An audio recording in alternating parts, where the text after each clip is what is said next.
Natural capital. This is a fun one.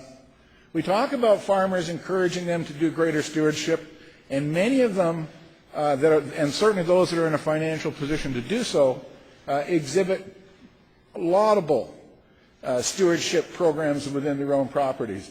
But the reality is that the average farm family is not making a lot of money at this business.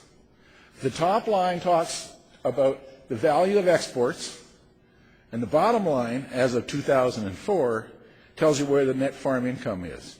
And it hasn't changed, and it hasn't changed much in the last 5 years either. This disparity between the value of the export, the value of the product being taken to the market, and the net profit associated with that activity is what drives this whole conflict between what farmers are doing and what stewardship asks of them. It also is a major reason behind the whole drive to intensification. Just economic scale, economic pressure, all are trying to move this little line here. I'm trying to move my mouse here without accidentally clicking it. Every little increment you can move up here requires large changes in inputs and values. So the farmer is very much concerned about profits and keeping his family out of debt, and we're concerned about stewardship and conservation. So our position is that it can best be improved through incentives, that meaningful incentives for existing and new landscape practice need to be directed at the landowner and not on large government-run projects. It needs to remain trade neutral or trade sanctions, because so much of what we produce we export. We're very vulnerable to trade sanctions. And we think that we can deliver some of these programs through existing agency. And the Blanshard project actually used the Manitoba Ag Services Corporation, or the crop insurance guys, to deliver and audit most of these activities. So we think that there's great potential here to do something similar with AFSC.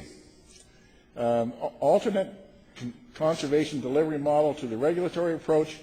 Certainly there's a need for a regulatory approach, but we think that alternatives with incentives has a greater potential, and that's simply a reiteration of one of the comments that Vic made earlier.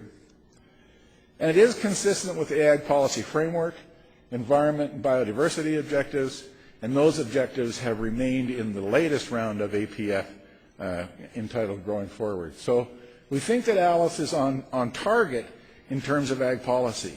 And I'll say one other thing about that. I think a lot of what we need to do in terms of stewardship needs to be directed to ag policy and not so much Alberta environment. But that's my opinion. Canada is the only industrialized country not to have an incentive program. So if we think we're doing something original, fact is we're not. The goals and objectives of the Manitoba Alice project, therefore, was to assess the feasibility of the Alice concept at the local level, meaning will the farmers participate, to test the ability of ag agencies to administer that same program, and to determine whether or not landowners and farmers will enroll their property into an Alice-type program and therefore change their management practices. The ultimate goal, therefore, was to inform policymakers regarding the design of national and provincial landscape conservation programs. The main steps, well, it has to be a voluntary one. The landowner contacts the project manager looks at some aerial photos of the land, determines what's eligible, what they're interested in. The landowner then has to visit and have a discussion so that there's consensus as to what kind of land we're talking about. There are 4 categories for Alice, which I'll get to, and verify the acre count. Once consensus is reached concerning the eligible areas, the landowner then signs the application form. Field audit verification may be conducted, and in this pilot project, I believe every field was audited. But I think in the long run, you would use crop insurance type auditing practices, which I believe sits between 2 and 5%, to verify your land use. And then your landowner will receive payments in December. The general breakdown then on this, and I will repeat, it was based on opportunity costs through consensus with an advisory group, $15 an acre for no use, $7.50 an acre for haying, and $5 an acre for delayed grazing. And note the grazing was only delayed to July 1st. The 4 categories of eligible land, therefore, were wetlands, riparian areas, natural areas, and ecologically sensitive land surfaces. This is pothole topography in this section of Manitoba, not all that different from the parklands in Alberta. And wetlands refers to those areas on farms that hold spring season semi-permanent or permanent water. Riparian is moving water. I don't know why we picked a slide that has an actual flood going on, but I guess it was to make the point. Natural areas are lands that have not been cultivated for 20 years or more, and maybe a combination of woodlands and grass and native pastures.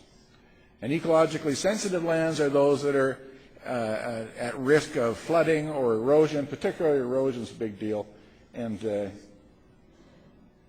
that was probably the least utilized of the lot. The George Morris Centre did an evaluation of this project, and essentially they're saying that with more than 70% of the landowners being involved, whereas before only 50% of the landowners had had any contact with any conservation program, much less been involved, that the uptake of this program is very good. This gives you a breakdown of the approximate split, so it's predominantly wetlands that we're talking about. In conclusion, the MASC, the Manitoba Ag Services Corp, seems to have done an effective job. How efficient it is really is a function of economies of scale if we were to ramp this up to a provincial or national program. It looks like a crop insurance application form. If you've ever done crop insurance, that's exactly what it looks like, and what we're talking about here is treating EG&S as if it was another crop. That's all. Conclusions: significant efficiencies in delivery exist. Producers will use the Alice model to optimize their farming operations. Producers will respond to a conservation program that is designed within the culture of agriculture. And I think that's an important consideration. I want to show you a section of land, actually it's just 3/4, that was actually enrolled in this program. So the farmer came in and they went with aerial photographs and they said, this is the Alice eligible types of land. And that farmer received $2,900 in payment with natural, riparian, and wetland areas being included. He came back the next year and said, I would like to expand that process. And I think this is an interesting development. He expanded the riparian zone, called it ecologically sensitive, and backed off that riparian area, something that we've pushed hard for in conservation terms. But the other thing is, there's a lot of overlap when it goes to farm that dead end, that 8.8 acres in blue. If you'd ever run farm equipment into that dead end, it means you've got to turn around and cultivate right back over yourself when you come out. So the farmer said, you know what, I just soon not go in there. I just as soon not put inputs into it, and I just soon enroll it in an Alice program. And he did. And what that means is that farmers will optimize their crop production practices if there's this other income available to them. And that was only about $3,200. I'm going to roll through this very quickly. The National Farm Stewardship Program was compared by the George Morris Centre. Some of the things that they liked, some of the things that they didn't like. Again, this will be available, I think, on the website later on. They like the Alice program. They think that the payments for the production of well-defined ecological goods and services was a real plus. Again, the objectives to determine the nature and extent of EGS qualifying lands, and we think that was pretty successful. And in terms of the payment structure, that also worked very well when managed by the Manitoba Ag Services Corp. And I thank you very much.